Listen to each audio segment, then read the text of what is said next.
کیونکہ عشق کا روگ کاری ہوتا ہے اور زندگی پر بہت بھاری ہوتا ہے۔ وہ اس کے کانوں میں عشق کا سور پھونک چکا تھا کہ کہہ رہا تھا کہ جب میں رات کو سوتا تھا نا تو 2 سیاہ آنکھیں ہر رات خواب میں میرا تعاقب کرتی رہتی تھی۔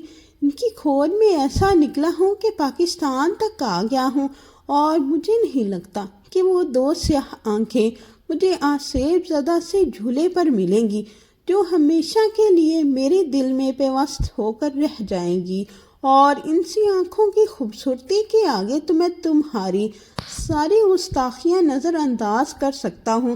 اتنا جگر تو ہے مجھ میں، اس لیے تم اپنے تیر آزماؤ، میں اپنا جگر آزماتا ہوں۔ یہ کہہ کر وہ نیچے چلا گیا اور وہ وہیں کھڑی رہ گئی، مگر اس کا دل ایک دھڑکن چھوڑ چکا تھا، کیونکہ آصف زدہ محبت نے اس کے تاروں کے ساتھ عجیب چھیڑخانی کر ڈالی تھی۔ صبح وہ نیچے آئی تو مریض عشق اب معدے کا مریض لگ رہا تھا۔ اس کے پیٹ پر ہاتھ رکھے بار بار واش روم کے چکر لگا رہا تھا۔ اماں اور پھپھو شدید تشویش میں مبتلا تھیں، اور پہلی بار اسے بھی احساس ہوا کیا ضرورت تھی انتقام میں اس قدر اندھا ہونے کی کہ گھر کے سارے مرچ مسالے ہی ختم کر دیے۔ اور شاید اس کا بھی خاتمہ قریب تھا، کیونکہ وہ لمبے لمبے سانس لے رہا تھا، بخار سے تڑپ رہا تھا، اس کے جسم کے سارے پرزے ہل جل گئے تھے۔ اماں نے اس کے سر پر پٹیاں رکھی اور اسے کہا، جا دیسی مرغے کی یخنی بنا کر لا شہری کے لیے۔ اور شہریار یہ بات سن کر کہنے لگا، نہیں نہیں آنٹی، مجھے کسی چیز کی ضرورت نہیں، آپ اتنا تکلف مت کریں۔ اور وہ ایک دم سے ہنسنے لگی۔ اماں نے اسے گھوری ڈالی کہ یوں مریض کے سامنے کون ہنستا ہے بلا، مگر وہ کچن میں چلی گئی اور یخنی بنانے لگی۔ جب وہ بنا کر اس کے سامنے لے کر آئی تو اس کی آنکھوں میں شرارت سی تھی۔ وہ اسے دیکھ کر پیچھو تاب کھانے لگا اور تڑپنے لگا۔ اس نے اماں سے کہا، اماں آپ کو پھپھو بلا رہی ہیں، شاید انہیں کوئی کام ہے، آپ میں اپنے لاڈلے کزن کو اپنے ہاتھوں سے سوپ پلاتی ہوں۔ اماں اس کے حوالے کر کے چلی گئیں اور وہ اس کے سامنے کرسی پر بیٹھ گئی۔ اس نے ایک چمچہ باؤل کے اندر بھرا اور اس کے منہ کے قریب لے گئی۔ وہ اس کی آنکھوں میں بغور دیکھ رہا تھا۔ نکہت ایسی تھی کہ حد سے سوا تھی۔ اس نے کہا، کیا ہو گیا ہے، اتنی جلدی ہار گئے ایک عورت سے؟ میری سیاہ آنکھوں میں غور سے دیکھو تو تمہارے اپنے سارے دکھ اور تکلیف بھول جائے گی، اور فٹافٹ یہ یخنی ختم کرو، اس نے تحکم سے کہا، اور وہ اچھے بچوں کی طرح مان گیا۔ اس نے اسے پہلا چمچ پلایا تو وہ ایک دم سے حیران شکل بنا کر اس کی جانب دیکھنے لگا، اور وہ اسے دیکھ کر مسکرانے لگی۔ کہا کہ میرا دل بہت بڑا ہے، میں لوگوں کو معاف کرنے میں دیر نہیں لگاتی، اس لیے میں نے سوچا تم میرے دور پرے کے کزن ہو جو اتنے سالوں بعد ہمارے گھر تشریف لائے ہو، کیوں نہ ہم دشمنی کو ختم کر دیں؟ تم اپنے موبائل سے میری سیلفی ڈیلیٹ کر دو اور میں اپنے دل سے تمہاری دشمنی ڈیلیٹ کر دوں گی۔ وہ اس طرف دیکھ کر مسکرانے لگا اور اپنا موبائل جیب سے نکالا، اسے تھما دیا، کہنے لگا، یہ لو پکڑو اور خود ہی ڈیلیٹ کر دو، کیونکہ وہ تصویر تو اب میرے دل میں بس چکی ہے، وہاں سے تم اسے کبھی نہیں اڑا سکو گی۔ اس نے اس کا موبائل پکڑا اور گھما گھما کر دیکھنے لگی، کیونکہ اس نے آج تک آئی فون استعمال کرنے کا تجربہ نہیں تھا۔ اب اسے کیا پتا تھا یہ کھلتا کدھر سے ہے؟ وہ رہی گاؤں کی سیدھی لو، دیہاتی لڑکی۔ اس نے آہستہ سے موبائل اس کے ہاتھ سے پکڑ لیا اور وہ تصویر نکال کر اس کی آنکھوں کے سامنے ڈیلیٹ کر دی۔ اسے ایک دم سے اس پر بڑا پیار آیا تھا، اتنا اچھا بچہ تھا، فوراً مان گیا۔ اگر یہ آتے ساتھ ہی کر دیتے تو ہمارے گھر کے مسالے تو نہ ختم ہوتے۔ اتنا خرچہ کر دیا تم نے ہمارا۔ وہ ایک دم سے کھلکھلا کر ہنسا، کہنے لگا کہ سچ میں جب تم سے بات کرتا ہوں تو میری ساری بیماری دور ہونے لگتی ہے۔ امریکہ میں تم جیسے نمونے دستیاب نہیں تھے، زندگی بڑی پھیکی سی گزار رہا تھا میں۔ اگر میں نے ہمدرد بننے کا ارادہ ملتوی کر دیا تو تمہاری بیماری واپس بھی آ سکتی ہے، اس لیے جلدی سے یہ یخنی پی لو، شاید اس سے ہی تمہارے معدے کے سوراخ بھر جائیں۔ اور شہری نے اچھے بچوں کی طرح ساری یخنی پی لی، کہنے لگا اگر تمہارے اندر کی انتقامی روح سو جائے، اتنا برا ٹیسٹ نہیں ہے تمہارے ہاتھ کا، زندگی بھر گزارا کیا جا سکتا ہے۔ کیا مطلب ہے تمہارا؟ کیا میرے گھر پر زندگی بھر قبضہ جمانے کا پلان ہے؟ جانا نہیں کیا تم نے ادھر سے؟ اس نے سارے اخلاقیات بھلا کر اسے جانے کے بارے میں پوچھا تو وہ مسکرا کر کہنے لگا آج تو میں جا رہا ہوں مما کے ساتھ، مگر 1 ہفتے بعد دوبارہ آئیں گے مما اور بابا، اور شاید اب تمہیں بھی اس گھر سے کوچ کرنے کا سوچنا ہوگا۔ وہ جھٹ سے اٹھی اور یخنی کا باؤل اس کے ہاتھ سے چھین لیا، کہا میں تو یہاں سے کہیں نہ جاؤں گی، تم چلتے بنو ادھر سے، اٹھو جلدی کرو۔ اتنے میں اماں کمرے میں آ گئی، کہنے لگی آنچل کیا بدتمیزی ہے، یوں بھی مار کے ساتھ پیش آتے ہیں کیا؟ تم جاؤ ادھر سے، تم نے جو خدمت کرنا تھی کر چکی ہو۔ وہ اسے گھورتے ہوئے وہاں سے نکل گئے، کیونکہ اس کے اندر جو نرم گوشہ پیدا ہوا وہ اپنی موت آپ مر چکا تھا۔ دل میں عجیب سا وہم آن بسا تھا، اور وہ شرارتی سی لڑکی شہریار کے دل میں بس چکی تھی۔ دل تو یہ چاہ رہا تھا کہ اسے اپنے سنگ ابھی رخصت کر کے جائے، مگر کچھ دنیا کے تقاضے تھے جو اسے نبھانے تھے۔ وہ لبوں پر شریر سی مسکراہٹ سجائے اسے سوچنے لگا جو بہت جلد اس کی دسترس میں آنے والی تھی، اور پھر آنچل کے وہم کی تصدیق بھی ہو گئی تھی، کیونکہ پھپھو نے جاتے جاتے اسے سینے سے لگایا اور کہا کہ تم میری بیٹی جیسی ہو، اور میں نے خدیجہ سے بات کر لی ہے کہ اب تمہیں ہمیشہ کے لیے اپنی بیٹی بناؤں گی، اور میں اسی وجہ سے امریکہ سے واپس بھی آئی ہوں، صرف تمہارے لیے۔ بہت جلد تمہیں لے جاؤں گی اپنی بیٹی بنا کر۔ اور وہ ان کی بات سن کر ایک دم سے چپ ہو گئی تھی۔ اگلے ہفتے پھپھو اور ان کے شوہر کے گھر آئے، اسے ڈائمنڈ رنگ پہنا کر چلتے بنے۔ وہ اماں کے گلے لگ کر پھوٹ پھوٹ کر رونے لگی۔ اس نے کہا اماں میں آپ سے جدا نہیں ہونا چاہتی، میں یہیں رہنا چاہتی ہوں۔ مما نے کہا کہ تم بالکل پاگل ہو، ارے بیٹیاں تو پرائی ہوتی ہیں، اور تمہاری پھپھو اور مجھ میں کوئی فرق نہیں ہے، انہوں نے شروع سے ہی تمہیں اپنی بیٹی بنا رکھا تھا، اور مجھے تو خوشی ہے وہ اتنے پڑھے لکھے اور خوبصورت بیٹے کے لیے تمہارا ہاتھ مانگ رہی ہیں۔ اسے اماں کی بات سے شدید ناگواری ہوئی۔ میں نے کہا تو کیا میں کسی سے کم ہوں؟ ایک دم سے اس کی بات پر ہنسنے لگی، کہا تو بھی کم نہیں ہے، چاند سورج کی جوڑی ہے ماشاءاللہ سے۔ میں نے تمہارے لیے ہمیشہ شہریار کو ہی سوچا تھا، اور آج صفیہ نے اس بات کی تصدیق کر کے میرا دل موہ لیا ہے۔ بہت اچھا لڑکا ہے شہریار، تمہیں بہت خوش رکھے گا۔ اور اسے سمجھ نہیں آ رہی تھی کہ وہ اتنا زیادہ بے چین کیوں ہو رہی ہے۔ اس کے انتقام لینے کے چکروں میں اس کی زندگی کا ہی حصہ بننے جا رہی تھی۔ اس کے دل میں عجیب سی ویکلی تھی، اور وہ اس جذبے کو کوئی نام نہیں دے پا رہی تھی۔ پھر دیکھتے ہی دیکھتے وہ اس گھر کے اس کی بیوی کی حیثیت سے رخصت ہو کر گئی۔ ان کا گھر اسلام آباد میں تھا، اور وہ یہیں پر سیٹل ہو چکا تھا۔ ایک بڑی ملٹی نیشنل کمپنی میں CEO کی جاب کرتا تھا۔ وہ نہیں جانتی تھی کہ وہ خوش ہو یا اداس۔ وہ اپنے اس جذبے کو کوئی نام نہیں دے پا رہی تھی، کیونکہ اس نے کبھی نہیں سوچا تھا کہ اس کی اتنی جلدی شادی ہو جائے گی، اور وہ بھی شہریار سے۔ وہ واقعی اس کی زندگی میں کسی آسیب زدہ سائے کی طرح آیا تھا، اور اس کا پورا وجود اس کی لپیٹ میں آ چکا تھا، اور شاید اس کا دل بھی۔ جب وہ دلہن بنی اس کے گھر کی دہلیز پر رکی تو پھپھو اس کی بلائیں لینے لگی، اس کی واری صدقے ہونے لگی۔ وہ ان کی محبت پا کر بہت خوش تھی۔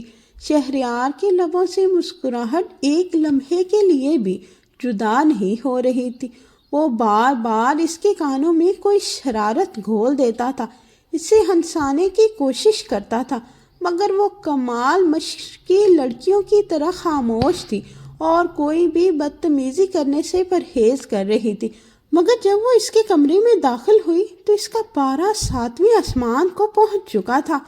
خوبصورت سی مسحری اور ہر طرف رنگوں اور خوشبوؤں کے سیلاب کے درمیان ایک شدید ناگواری کی لہر تھی جو اس کے وجود میں سرایت کر گئی تھی، کیونکہ بیڈ کے عین سامنے بڑے سے فریم میں اس کی وہی تصویر لٹکی ہوئی تھی جو اس نے اپنے موبائل میں اس کی پہلی دفعہ دیکھ کر قید کر لی تھی اور اس کے کہنے پر ہی اس کے سامنے ڈیلیٹ کر دی تھی۔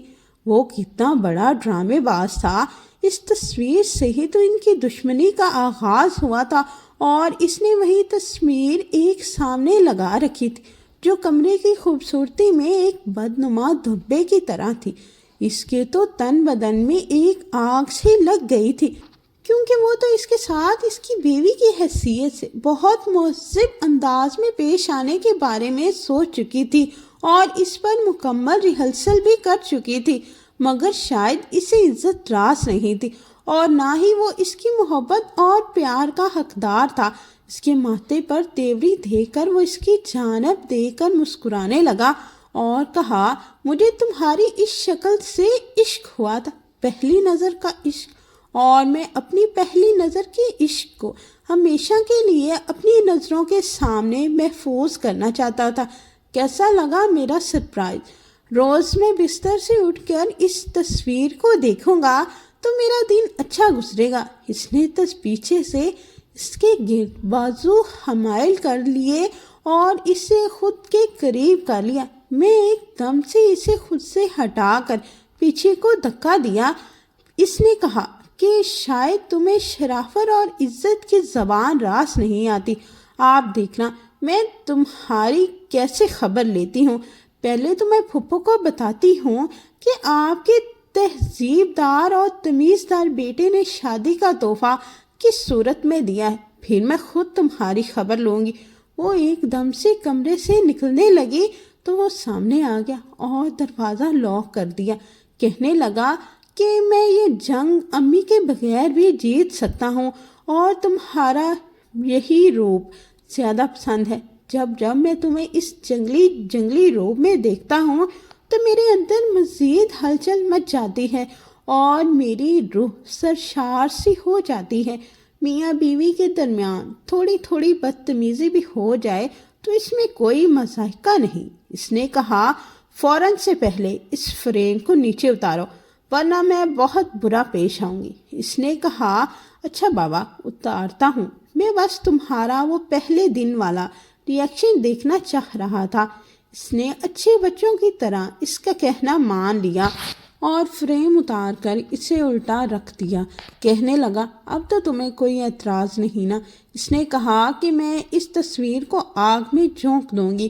وہ اس کے انتہائی قریب آتے کان میں سرگوشی کرتے ہوئے بولا کہ کتنی تصویریں تم آگ میں جھونکو گی، کیونکہ میں نے اسے ہمیشہ کے لیے اپنے موبائل میں اور اپنے دل میں محفوظ کر لیا ہے، اور جب بھی میں تمہارا یہ جنگلی روپ دیکھنا چاہوں گا تو یہ تصویر تمہارے سامنے کر دوں گا۔ اس کے لہجے میں شرارت تھی اور اس نے اسے زور سے پیچھے سے دھکا دیا۔ اس کی شادی کی پہلی رات کسی کشتی سے کم نہیں ہونے والی۔